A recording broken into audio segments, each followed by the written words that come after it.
cuando iniciamos la primera conferencia, compartí la introducción de este maravilloso libro que establece los principios más grandes del liderazgo espiritual. Y al mismo tiempo, el carácter de Nehemías, la persona de Nehemías, es uno de los personajes que reflejan lo que es un guerrero de Dios. Y estamos viviendo, santos de Dios, damas y caballeros que nos visitan, en una época donde nunca nos hubiéramos imaginado, hace 15 años todavía, de qué forma la destrucción de la familia y del matrimonio se iba a redefinir. Es increíble que más de 20, 30 naciones en el mundo estén redefiniendo lo que es la familia y lo que es el matrimonio. Es increíble la confusión política que existe en el mundo. Es increíble la confusión religiosa y filosófica. Sistemas de pensamiento como el comunismo, el socialismo, donde la estructura y fundamento principal era el ateísmo, ahora ya no es principalmente el ateísmo. Ahora ya hay personas que yo me encuentro que me dicen: soy comunista y creo en Dios. O soy comunista y voy para que me puedan bendecir. Entonces vemos de qué forma se están desplomando los sistemas de pensamiento. ¿Por qué? Porque no tienen una base sólida. Como decíamos anteriormente, una vez que me encontré con un ateo, le dije: ¿usted, señor ateo, sabe que el ateísmo es anticientífico? ¿Cómo que es anticientífico? Si precisamente los ateos son los que están acusándonos de que nosotros nos basamos en una fe irracional. Miren nada más el argumento tan incoherente cuando tú conoces la base del ateísmo que ellos esgrimen para atacar a los cristianos, cuando es completamente lo contrario. Yo le dije a esta persona: para ser ateo se necesita que usted tenga el 100% del conocimiento del mundo entero y del universo. De acuerdo a Alberto Einstein, el ser humano alcanzaba un 5 o un 6% de su desarrollo intelectual. Dije: entonces, considerando que usted tiene un 5% del conocimiento del mundo, le faltaría el 95% para poder decir no existe Dios, y decir yo conozco todos los idas y las venidas y el universo, y concluir no existe Dios. Se necesita más fe para negar a Dios que para creer en Dios. Entonces vivimos un mundo confundido donde estamos viendo que Dios está levantando hombres y mujeres, pero antes que nada tú tienes que entender que te tienes que entrenar. Tienes que prepararte para enfrentarte al mundo y preparar a nuestros hijos al mundo que estamos viviendo. Es un mundo que odia a Dios. En la televisión, en Hollywood, en las revistas, en las telenovelas, por todos lados hay una agenda que se llama ataque a la cruz. Que el cristianismo sea completamente desvirtuado, donde se persiga completamente, el antisemitismo está creciendo. ¿Y dónde están los guerreros de Dios? Porque para esta hora hemos nacido. Y para esta hora es el tiempo en que la iglesia necesita brillar en el mundo, en México, en Sudamérica, en Centroamérica, en Europa, y mostrarles que el ser humano sin Cristo jamás podrá alcanzar la utopía. La utopía que están tratando de alcanzar a través de la economía y los buenos políticos y los buenos líderes religiosos. Solo Cristo, cambiando el corazón del ser humano, puede transformar a una nación y al mundo entero. Vimos que Nehemías se encontraba bajo el reinado de los persas. Los persas conquistaron a los babilonios. Después de que los persas conquistaron a los babilonios, vinieron los griegos y después vinieron los romanos. Estamos hablando aproximadamente de hace 2500, 2600 años. Nehemías era el copero del rey. Los coperos en aquel tiempo eran las personas de más confianza de los reyes, porque antes de que el vino le llegara al rey, el copero lo tenía que probar para demostrar que no estaba envenenado. Así que los coperos eran las personas de más confianza de los reyes. Y Nehemías se encontraba bajo un ambiente cómodo. Tenía su televisión plasma colores, sus trajes Roberts, zapatos Florsheim, tenía sus buenos coches, ¿verdad? Etcétera, etcétera. No había nada que lo molestara. Podía estar completamente absorbido en sus intereses, porque él tenía su buena alcoba, el rey los trataba perfectamente bien. Y de repente, lo vimos en el capítulo 1, llegaron unos judíos al palacio del rey Ciro de Persia, donde estaba Nehemías trabajando, a decirle: las murallas de Jerusalén han sido derribadas y el pueblo de Dios se encuentran en vergüenza y en burla de todas las naciones de alrededor. Nehemías tuvo dos opciones cuando oyó estas noticias. Una, decir esto: ¿y a mí qué me importa? ¿A mí qué me importan los problemas de los demás? ¿Qué me importan los problemas de la iglesia bautista, los problemas de la familia Pérez, la familia Jiménez? A mí no me importan ni siquiera mis hijos ni mi esposa me importa. Y aquí es cuando vemos nosotros el egocentrismo de centrarnos en nuestra vida, nuestros intereses, mi economía, mi imperio, y olvidarme que estoy en un mundo necesitado donde Dios quiere usar mi vida para alumbrar al mundo y mostrar su amor en la cruz del Calvario. Pero Nehemías no hizo eso. Dice la Biblia en el versículo 4 y 5, el capítulo 1, que cuando él oyó esta noticia, se puso a llorar, se puso a orar y se puso a ayunar para buscar. Esto fue en el mes de diciembre, el mes de Kisleu, en el hebreo corresponde a diciembre, hasta marzo, abril del siguiente año. 4 meses Nehemías se puso de rodillas a buscar a Dios y decirle: ¿qué quieres, oh Dios, que yo haga?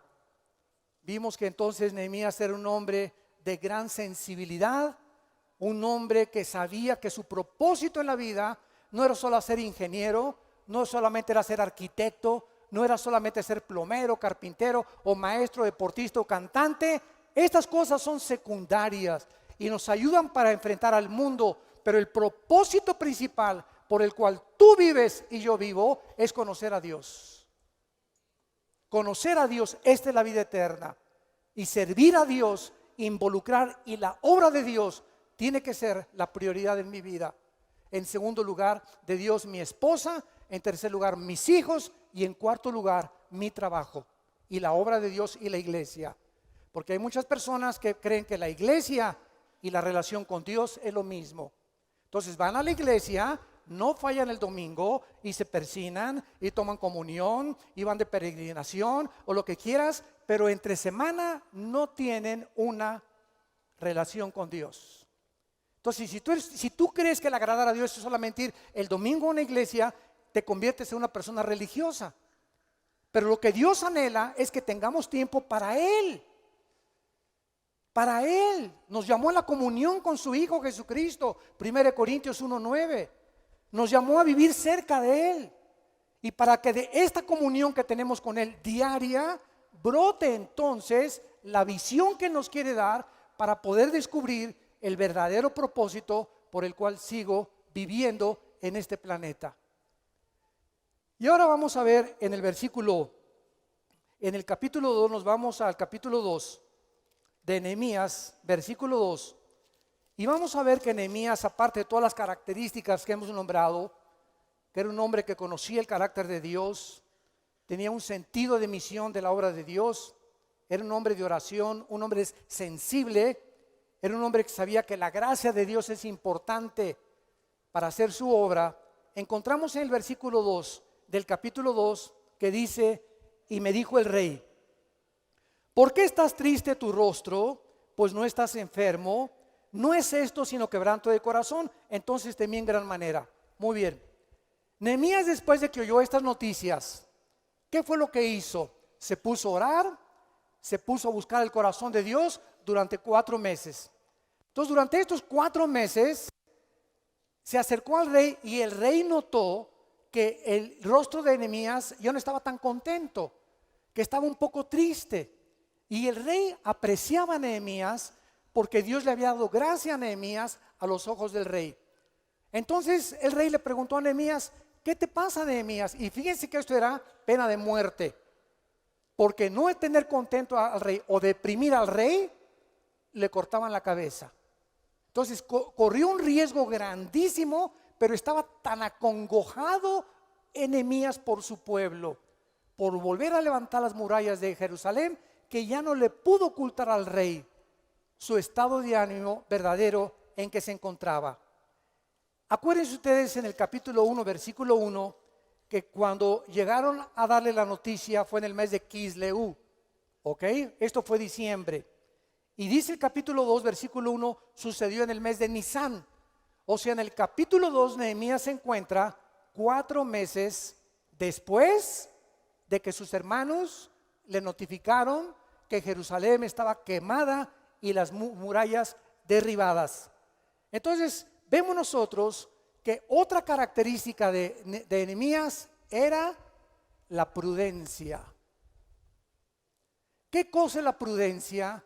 Les voy a decir lo que es la prudencia, porque Cristo usó los animales, los reptiles, las estrellas, los elefantes, los leones, para que a través de la naturaleza de cada animal pudiéramos nosotros entender las características que Él quiere de nosotros. Y Cristo en Mateo capítulo 10, versículo 16, les dijo a los discípulos: sean prudentes como las serpientes y astutos como las palomas. Cuando me puse a investigar la vida de las serpientes, de las víboras, le comencé a preguntar a Dios hace algunos años: ¿por qué nos comparas que tenemos que ser como las serpientes en la prudencia? Entonces, la palabra pronimos en el griego, que es prudencia, ¿saben lo que significa? Pensar antes de actuar. Una persona prudente es una persona que no toma decisiones irreflexivas, que no se casa de la noche a la mañana, que no compra nada de la noche a la mañana, que antes de cualquier decisión que va a tomar, piensa, reflexiona y deja pasar 2, 3, 4, 5, 6 meses hasta estar absolutamente seguro de que esa decisión que va a tomar proviene de Dios. ¿Y por qué las serpientes se usaron como un sinónimo de prudencia? Porque las serpientes son los únicos reptiles que cuando una serpiente ve un ratón o cuando ve a su víctima, la serpiente piensa y calcula la distancia que tiene que volar o que tiene que contener su brinco para nunca fallar. La serpiente de cada 100 ataques falla 1 y 99 no falla. En cuanto la serpiente ve algo, nunca falla cuando brinca y agarra el ratón, porque tiene una capacidad para poder medir y actuar antes de brincar. Entonces, cuando Cristo dijo: sean prudentes como las serpientes, ¿qué te está diciendo? Ve a tu novio como serpiente. Chihuahuas, examínalo y pon distancia ahorita entre él y tú. No te me acerques chiquito, ¿verdad? Por acá, o con tu novia por acá, ¿verdad? Ves un negocio, examina el negocio, cuáles son los pros, cuáles son las contras, los que están involucrados en eso. Nunca actúes impulsivamente porque te vas a arrepentir. Nunca compres impulsivamente porque te vas a arrepentir. Tenemos en todas las cosas de la vida que actuar como prudencia. Y Nehemías no actuó inmediatamente. No les dijo a sus amigos: vámonos todos, mañana los acompaño. Y vámonos ya de misioneros. Ya quiero ser pastor. Ya quiero ser esto, ya quiero ser el otro. Espérame tantito. Hay un periodo en todas las cosas de preparación. Yo les contaba en la conferencia anterior que cuando comenzamos nosotros nuestro ministerio, yo comencé como misionero en la sierra entre Oaxaca y Guerrero con indígenas. Durante 3 años estuve con los indígenas y con los allá con las personas iletradas, como decía Cantinflas, desleídas y deslustradas, durmiendo en el suelo, ¿verdad? Tenía a veces un ladrillo con periódicos de cojín, tapándome con periódicos, comiendo, ¿verdad? Sardinas descompuestas, pan descompuesto, me dio tifoidea, me hospitalizaron 3 o 4 veces, y durante todo ese periodo de preparación aprendí lo que es realmente la pobreza, vivíamos en verdadera pobreza. Eso era la pobreza de no tener nada. Y en esos 3 años, ¿verdad? Después, cuando comenzamos ya a predicar y ya venimos a Acapulco, me comenzaron a tener alianzas, comenzamos con discipular en México, en toda la zona del norte de México, etcétera, etcétera. Ahora, cuando pasan los años, lo entiendo. Dios, ¿por qué tenías antes que ponerme en el lugar donde me has puesto, que prepararme para poder yo resistir y blindar mi vida para tantas responsabilidades, para tantas tentaciones y para tantos problemas que requiere un hombre de Dios? Por eso dice la Biblia, ¿verdad? Que si, cuando decía Winston Churchill, el ministro de Inglaterra, Winston Churchill dijo esta frase: al que no le guste el calor, que se salga de la cocina. O sea, si no te gusta, ay, hablaron mal de mí y me dijeron y esa señora que está ahí, no sabes la cara que me puso, que parecía iguana de Acapulco. Y cuando comenzamos con estas actitudes donde la crítica, las mentiras, los chismes te afectan a tu vida al grado que te amargas y guardas rencor contra alguien, no estás llamado para ser líder. Búscate otra profesión, pero no estás llamado para ser líder, ni siquiera de tu casa. Porque si alguien tiene ataques, es el padre de familia, y muchas veces de la misma familia. Y tienes que estar forjado y blindado para recordar que Dios nos manda como ovejas en medio de lobos.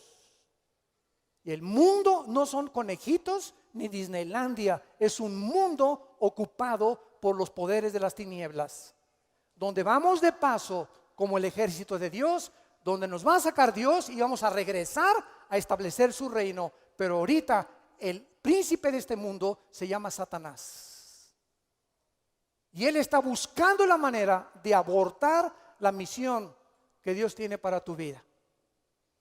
Por eso es tan importante que dice en Hebreos 10:36: es necesaria la fe y la paciencia para que obtengas las promesas. Si tú no tienes paciencia para casarte, para hacer negocios, para comprar, para tomar decisiones, por ejemplo, los jóvenes, ¿cuál es la decisión más importante de los jóvenes? Número 1, recibir a Jesucristo como su Señor y Salvador. Esta es la decisión más importante que tú, joven que me escuchas, necesitas tomar. Y la segunda decisión más importante de tu vida es: ¿con quién me casaré? Porque cuando tú te casas, ¿verdad? Te casaste, te amolaste. Y si te salió chencha, ¿verdad? Con que no era lo que te dijo ella, y él no era, ni se parecía a John Travolta, y no lo que él es, demasiado tarde. Y vas a cargar una cruz y va a ser, hay matrimonios que son infiernos verdaderos, porque se precipitaron, o porque las muchachas se querían salir de su casa, o por lo que haya sido, pero nos damos cuenta que es la falta de paciencia la que nos impulsa a cometer errores que nos arrepentimos después.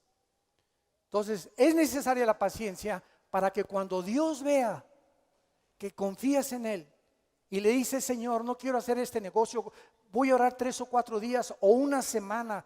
Oh Dios, voy a pedir consejo a mis pastores, voy a preguntarle a mi esposa qué piensa mi esposa de ello, vamos a involucrar esto, no quiero actuar precipitadamente. Cuando hay eso, Dios entonces te da la promesa de bendecirte grandemente. Pero es una característica que Nehemías tenía y que necesitamos nosotros tener para enfrentar este mundo que vivimos. En el versículo 5 del capítulo 2, ya que el rey, Dios le da gracia a Nehemías con el rey, y Nehemías, entonces el rey le pregunta: ¿qué quieres, Nehemías? Imagínense ustedes, su copero, su persona de más confianza, el rey se atreve a decirle: ¿qué cosa pides? Me imagino que en ese momento Nehemías dijo: Señor, no lo creo, no lo creo, estoy soñando. Yo recuerdo hace 1 mes y medio cuando llegamos a este local, que nos abrieron las puertas, y el pastor Víctor fue el primero que me invitó a conocer el local. Ahí me quedé en la puerta, no podía caminar, no podía dar 3 pasos, me quedé así y solamente dije: wow, esto es de nosotros, Señor, no puede ser.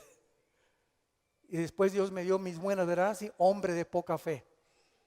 ¿Qué creías, no? O sea, no estás orando que más bendiciones, no me has pedido hace un año, ensancha mi territorio, Señor. Ahí está, no le saque. Y así cuando hay cosas y respuestas de oración de Dios, nos quedamos y decimos, Dios mío, las cosas que te pedimos las haces mucho más abundantemente de lo que entendemos. Tú le pides a Dios a una mujer y no te imaginas el panquecito marinela que Dios te va a dar para ti. Le pides a un hombre y Rambo se queda chiquito.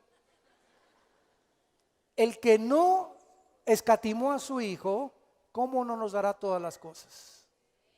Si tan solo tenemos la paciencia de esperar en Él y creer que en su tiempo Él nos da lo que anhela nuestro corazón. ¿Qué pides? Le dice el versículo 5 el rey a Nehemías. Entonces oré al Dios de los cielos y dije al rey, escuchen, si le place al rey, o sea, mandó un telegrama a Dios, porque ahí está enfrente. El rey le está diciendo qué pides y en ese momento lo agarró fuera de banda. Entonces Nehemías en ese momento mandó un telegrama, porque también hay telegramas, De repente tú puedes, Señor, ¿qué hago en este momento? O ayúdame en este momento, Señor, o sálvame en este momento. Y son telegramas que así le llegan a Dios y Dios nos contesta así también. Es otra forma de oración también. Entonces le mandé un telegrama a Dios, ¿verdad? Y entonces le dije al rey inmediatamente, si le place al rey y tu siervo ha hallado gracia delante de ti, envíame a Judá, a la ciudad de los sepulcros de mis padres, y la reedificaré. En sexto lugar, Nehemías era un hombre de visión. Cuando llegó el momento en la que el rey le dijo, ¿qué quieres? Imagínense, pues pues todavía no sé. Te vas a casar, pues no sé si me voy a casar. Y vas a comprar esa casa, pues todavía no sé si la voy a comprar. Y cuando tenemos esa actitud es porque no nos respalda una vida de oración. Entonces no estamos seguros si me caso, si arranca, si no arranca, será melón, será sandía.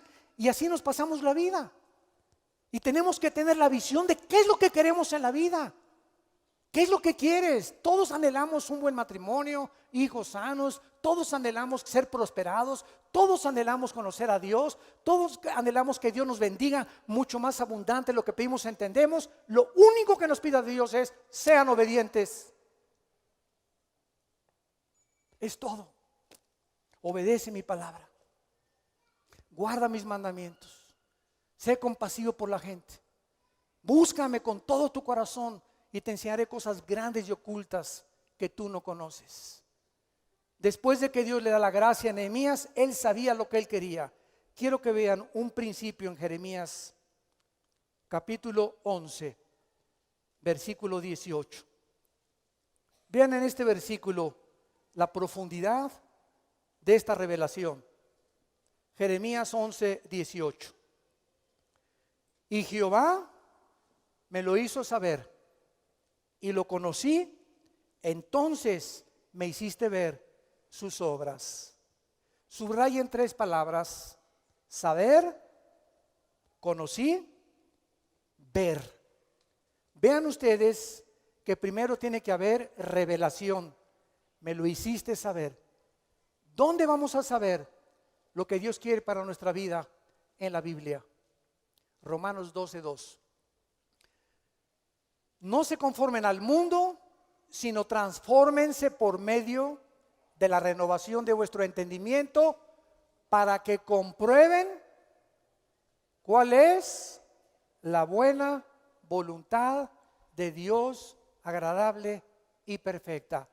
Primero, comienza a cambiar aquí tu macetita, comienza a cambiar tu forma de pensar, comienza a entender cómo pienso yo, y cuando yo vea, dice Dios, no antes, que tú vienes a mi palabra todos los días y me estás buscando y te hincas o te sientas o como estés más cómodo en oración y buscas mi rostro y comienzas a memorizar mi palabra, 2 versículos en la mañana, 2 en la tarde, 2 en la noche, un capítulo entero cada semana. cuando yo vea que mi palabra está entrando a tu espíritu, a lo más profundo de tu espíritu, entonces tu espíritu va a estar empapado con mi palabra y yo voy a iluminar tu mente para que entiendas cuál es mi voluntad. Y mi voluntad, dice en Romanos 12:2, número 1, es buena. Dios no quiere hacernos ningún daño. Si nos dio a su hijo, ¿cómo puede creer que te quiere dar una mala mujer o un mal esposo o malos hijos? En segundo lugar, es agradable. Te va a gustar el plan de Dios para tu vida. Y en tercer lugar, es perfecta. Dios no se puede equivocar con ninguno de nosotros, pero Dios te dice, búscame con todo tu corazón. Entonces no vengas cada vez que se enfermó mi mamá, hermano, quiero que ore por mi mamacita. Hermano, quiero que oren por mí para que me vaya bien en mi trabajo. Oiga, hermana, ¿y usted cuánto tiempo pasa leyendo la Biblia diaria? Si la paso aquí y le pregunto, ¿de perdida se sabe usted el Salmo 23 de memoria? ¿De perdiz? Ni el Salmo 23 se sabe de memoria. ¿Me podría usted recitar 10 versículos de memoria de perdida, doña Cleta? Entonces, ¿cómo quiere usted si no está llena de la palabra de Dios? Si la palabra de Dios no mora dentro de su vida, ¿por qué se atreve usted a venir con Dios entonces? Dios no es la lámpara de Aladino, que solamente cuando lo necesitamos lo invocamos. Dios quiere que lo busquemos para que pueda renovar nuestra mente y concedernos las peticiones de nuestro corazón. Me lo hiciste saber, primero la revelación, 2, lo conocí. Después viene el conocimiento. Entonces, primero es la revelación y después el conocimiento. Igual me hiciste ver tus obras. No es hasta que yo tengo revelación y conozco lo que Dios quiere, que Dios me da visión para lo que Él quiere para mi vida. Y esto fue precisamente lo que hizo Nehemías. Regresamos al capítulo 2 y veamos la séptima característica de un guerrero de Dios. Versículo 17 y 18, capítulo 2. Nehemías llega a Jerusalén. El rey, increíble, le dio pasaporte, le dio visa, le pagó los gastos. O sea, tenía que ser de Dios la obra, porque sin esta gracia no podemos hacer nada. Y lo mandó con guaruras el rey Ciro, Nehemías, porque de Persia a Jerusalén eran como 3 o 4 o 5 días de camino en caballo.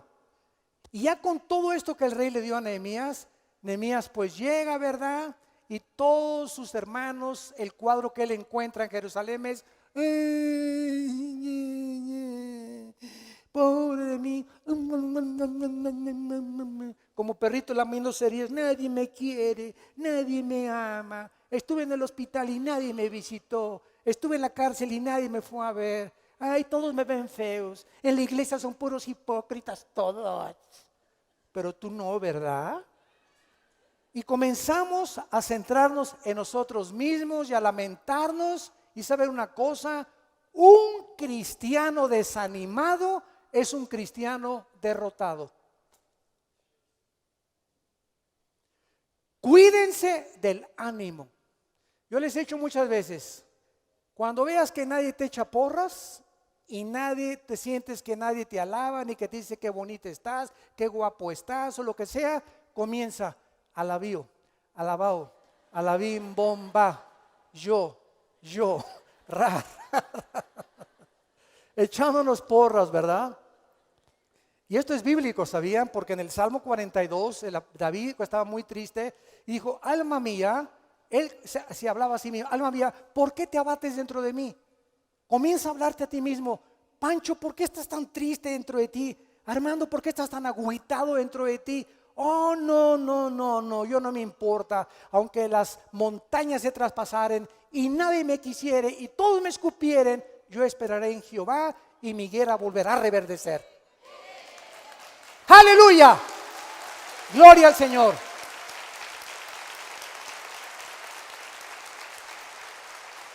La séptima característica de un hombre de Dios es el ánimo y el optimismo que se necesita para vivir. Versículo 17, les dije entonces, llegó Nehemías, y les dijo a todos estos que están chillones y quejándose, rencorosos y amargados, y vosotros veis el mal en que estamos. Versículo 17, que Jerusalén está desierta y sus puertas consumidas por el fuego. Vengan y edifiquemos el muro de Jerusalén y no estemos más en oprobio. Entonces les declaré cómo la mano de mi Dios había sido buena sobre mí, y asimismo las palabras que el rey me había dicho, y dijeron: levantémonos y edifiquemos, y así esforzaron sus manos para bien. El panorama que encontró Nehemías era deprimente, era desastroso, vergonzoso, desanimados, desorientados. Pero Nehemías y nosotros sabemos que en el tiempo que vivimos, ay, el gobierno corrupto, ay, esta cosa aquí por acá, y el petróleo cayó, y el peso cayó, y esto y el otro, y estamos queje, cuando en nosotros está la solución. Tenemos a Cristo. Levántate, tú que tienes las rodillas paralizadas. Levantémonos y edifiquemos. Es tiempo de actuar, no de quejarnos. Es tiempo de actuar.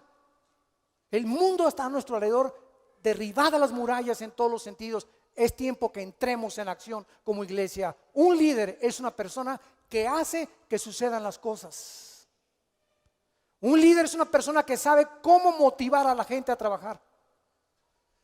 Yo en todos los iglesias que tenemos y misioneros, cuando llegan muchas veces pastores o amigos, ay, pues fíjate que debajo de quién está esa coordinación. Pues que es decanes, que es seguridad, ¿verdad? El líder es el que tiene que motivarlos para trabajar. Si los obreros no trabajan, es porque no hay liderazgo.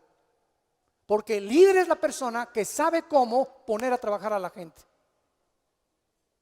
Y esta es la forma en la que Dios nos está preparando para ser líderes y mover a la gente a trabajar, a levantar el ánimo, a saber que grandes recompensas nos esperan de Dios. Un líder es una persona que sabe que Dios pelea a su lado. ¿Saben lo que significa la palabra Yisrael? Israel. ¿Saben ustedes cuando Jacob peleó con Dios? Le quitó el nombre de Dios a Jacob. Jacob significa el tranza, el engañador. Y Israel significa el que lucha al lado de Dios. Y entonces desde ese momento Jacob lo lastimó Dios en su muslo y comenzó a caminar cojito Jacob, para acordarse que un hombre de Dios y que lucha con Dios nunca vuelve a caminar igual. Caminamos siempre dependiendo de Dios en humildad. Ya no caminamos así en el mundo, ¿verdad? Y viendo a todos de arriba para abajo. Un hombre de Dios, una mujer de Dios, los que vivimos para Dios, la primera característica que tenemos que manifestar es la humildad. La humildad. Él nunca jamás, que porque tiene ojos azules, el otro es moreno, otro es blanco, otro es negro, otro es amarillo, otro es inglés, otro es mexicano, el hermano es indígena y el hermano viene guaraches. No, a los inditos siéntenlos hasta allá atrás. Y a los que tengan anillos de oro y a los ricos siéntenlos aquí adelante. Cuando un pastor hace eso, se prostituye en su ministerio. Y que se despida de la iglesia, porque el juicio de Dios sobre su vida es muy grande, porque Dios no hace acepción de personas. Estemos dispuestos a lavarle los pies a las personas más humildes que tú puedas conocer. Y no porque el que te vende el periódico, porque te echa agua en el parabrisas cuando vas en un alto, que muchas veces es la único 5 o 10 pesos que iban a su casa. Quítate, chamaco, no me ensucies mi coche. ¿Y tú quién eres? ¿La princesa de Austria? Cálmate, Santa Catalina. Qué triste, ¿verdad? Vamos a que nos den grasa a los boleros, ¿verdad? Ya me manchaste ahí. Y el otro día vi una persona aquí en el Plaza San Carlos que les dando bola y quién sé qué le hizo bolero. Quítate de aquí, tú eres un tonto, y lo comenzó a insultar. Ni siquiera te voy a trabajar de bolero. Yo estaba esperando ahí en el banco en Vancomer y comenzó a caminar y lo enfrenté. Y le dije, ¿sabe una cosa? Es vergonzosa la actitud que usted tiene, porque ese hombre a los ojos de Dios dio su vida por él en una cruz. Y usted está creyendo que es superior a él y no tiene usted el derecho de tratarlo así. Usted, si no se arrepiente, el juicio de Dios está sobre su vida, ya de fuego lo está esperando, le dije.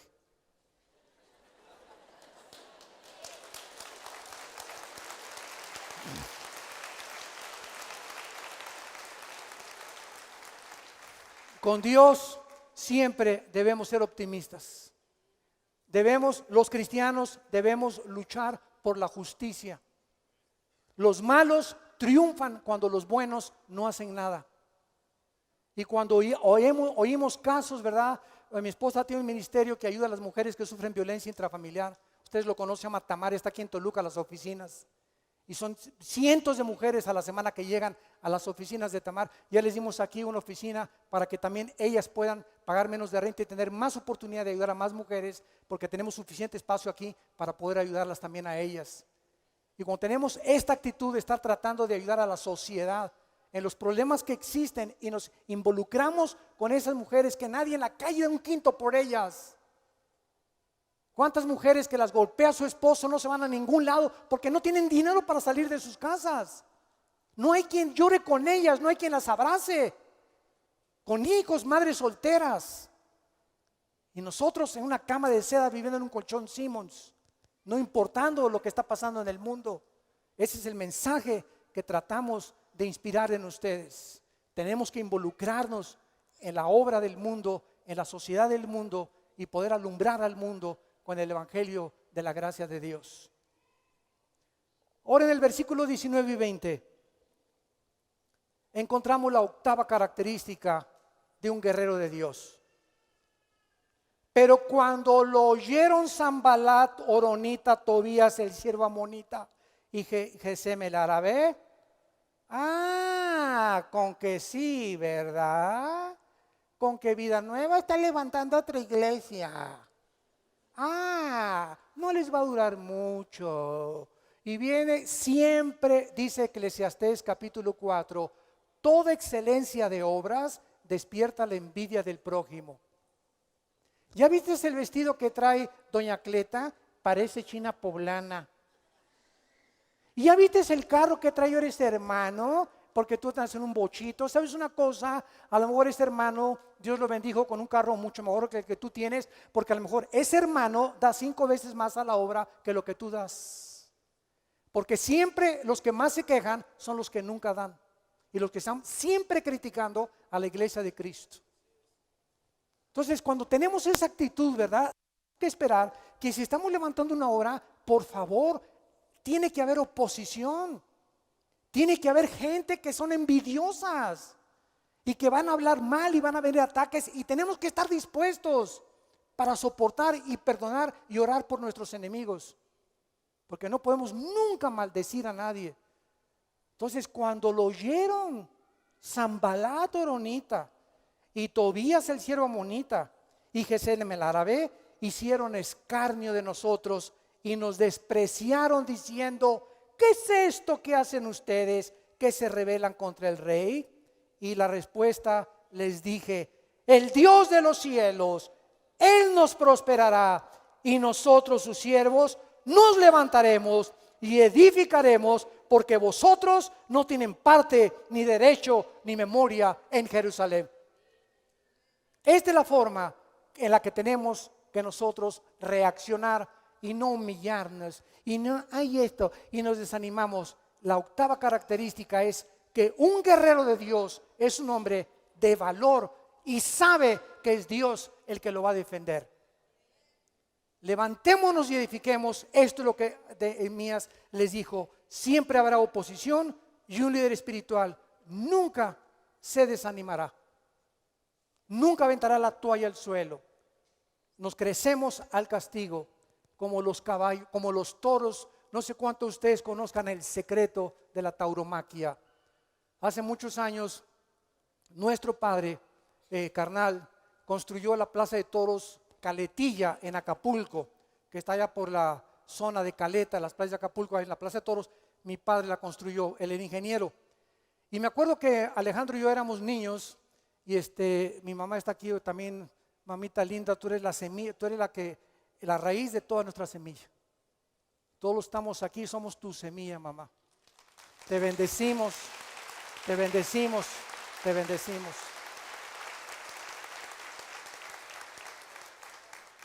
89 años cumplió mi mamá y vale el jarabe tapatío todavía. Asústame.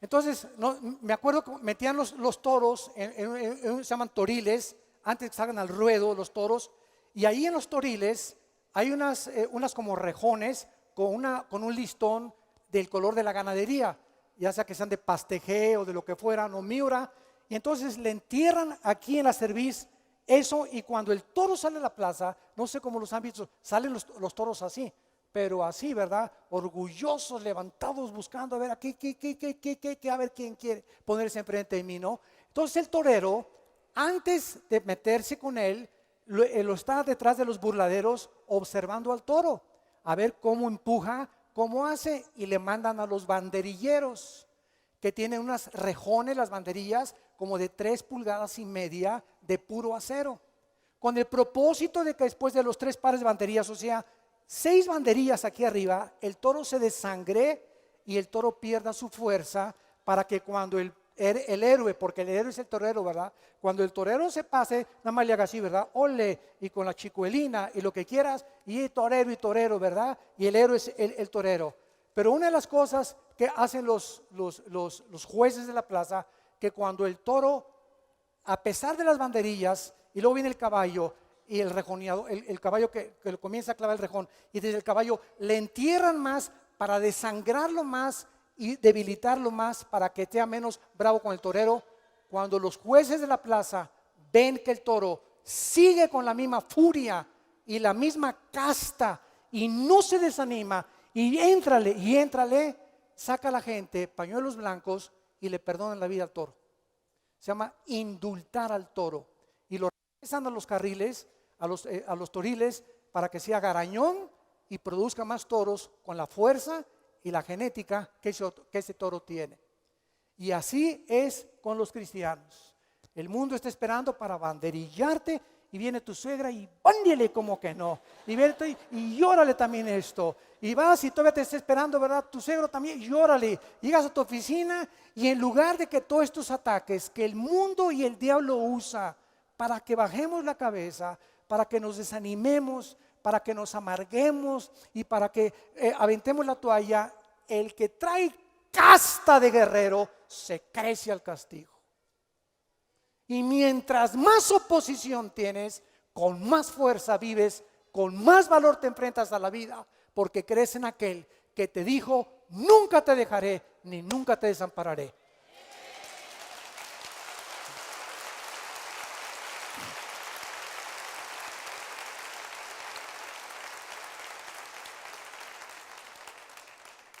Y finalmente, en el capítulo 3, versículo 2 y versículo 4 al 5, Nehemías sabía que la obra no era de él.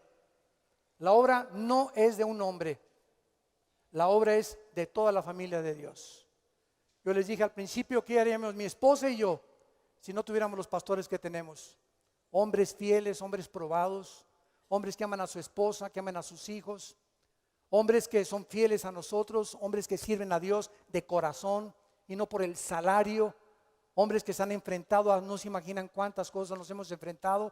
Y mi esposa y yo, si no tuviéramos este cuerpo de pastores que tenemos, yo no podría irme ahorita. Me voy en 2 semanas a Pereira, Colombia, y tenemos el seminario en Cancún, y tengo unas conferencias en Costa Rica y en el Medio Oriente, etcétera, etcétera. ¿Y yo cómo podría viajar y llevar el evangelio a otras ovejas que están esperando este alimento, si no tenemos gente a quien podamos dejar, pastores probados de confianza en las iglesias a las que ustedes asisten?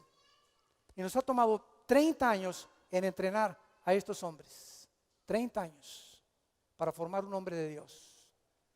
Pues gracias a esta unidad que hay en el cuerpo pastoral que tenemos, podemos ensanchar el territorio.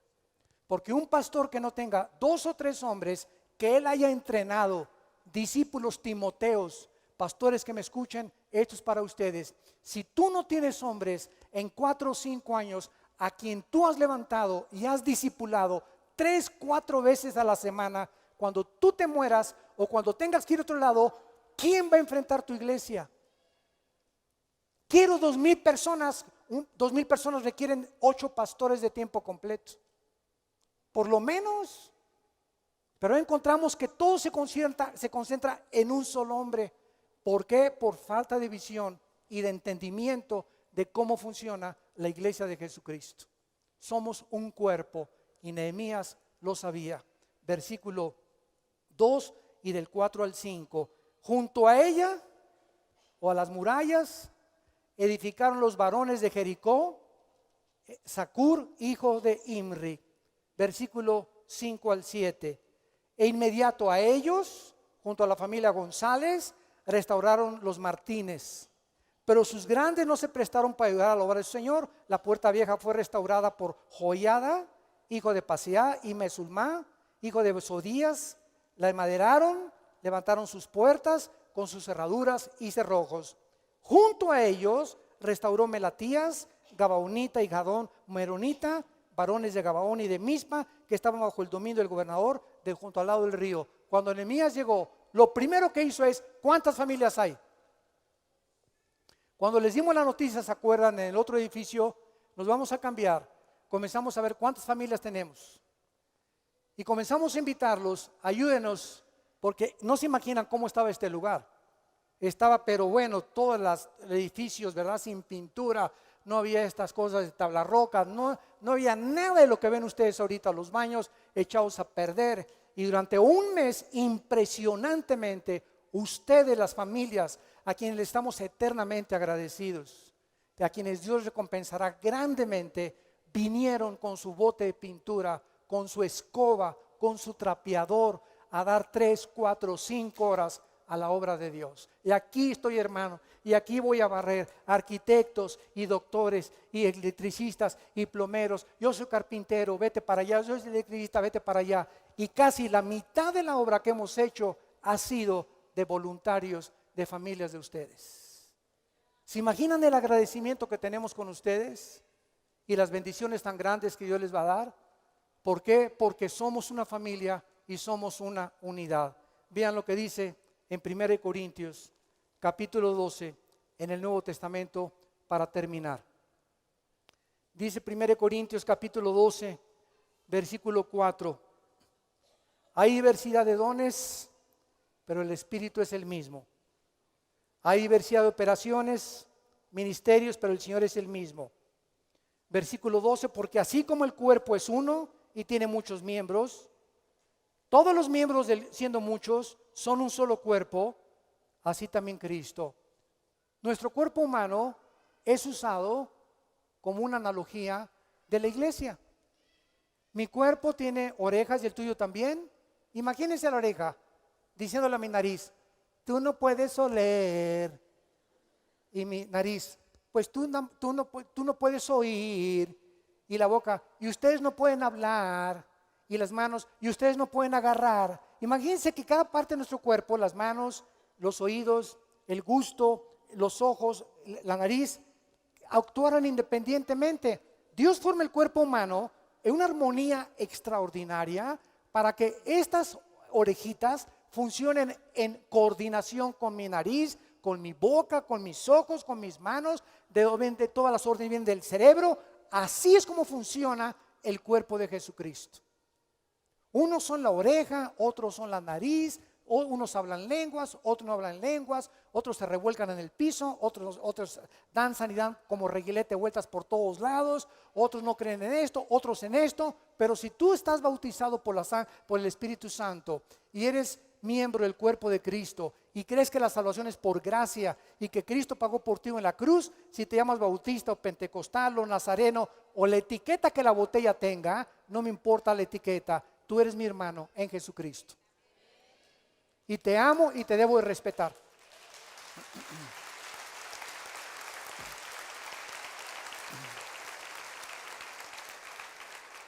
Una vez me preguntaron: ¿por qué en el cristianismo hay tantas denominaciones? ¿Qué bautistas, qué vida nueva, qué amistad cristiana, qué nazarenos, que por aquí, por allá? Y le dije: gracias a Dios, porque si no tendríamos un papa. Gloria a Dios. Pero todos tenemos diferencias que no son esenciales.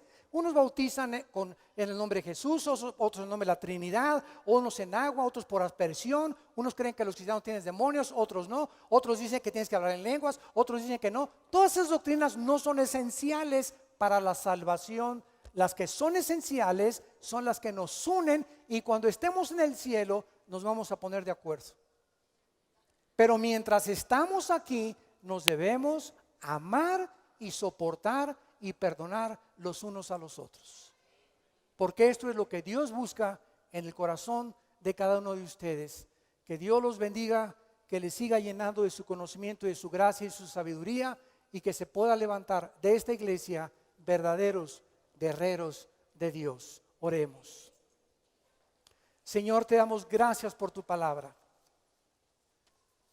Te damos gracias, Señor, por esta guía que nos has mostrado a través de tu siervo Nehemías, quien hizo a un lado sus comodidades, su vida de confort, para oír tu llamado y saber que el mundo lo necesitaba y que él era el líder que tú querías levantar para levantar las murallas de Jerusalén. Señor, sabemos que a través de estos mensajes tú estás llamando líderes que estás comenzando ya a tocar en el mundo entero para levantar las murallas de la inmoralidad, las murallas de la depresión, del desánimo en la gente, de la confusión. Tú has venido a darnos vida y vida en abundancia, a decirnos que nunca nos dejarás ni nos desampararás, a decirnos que estarás con nosotros hasta el fin del mundo, a decirnos que diste tu vida en una cruz para pagar por nuestros pecados, a decirnos que tu propósito es que ya nadie vive para sí mismo, sino para aquel que murió y resucitó de entre los muertos. Si tú en esta tarde, todos ustedes que nos ven por la televisión o a través de las redes sociales, quieres invitar a Cristo por primera vez a tu vida, en esta tarde, en esta hora que Dios te está llamando, respóndele. No endurezcas tu corazón. Para esta hora tú has nacido, y dile con toda tu alma: Señor mío y Dios mío, perdona mis pecados, perdona la clase de vida que he vivido hasta ahorita, una vida centrada en mí mismo, en mí misma, sin tener mucha preocupación por los demás. Gracias, Señor, porque tú viniste al mundo a lavarme los pies y a dar tu vida en una cruz, por yo, persona tan insignificante, pero que tú consideras valiosísima, al grado que hayas dado tu vida por mí. Te recibo en mi corazón, Señor Jesucristo, en este instante como mi Dios y mi Salvador. Perdona mis pecados, dame el poder de vivir para ti y comienza a prepararme para convertirme en un guerrero, en una guerrera de tu ejército celestial. En tu nombre santo, Señor Jesús. Amén.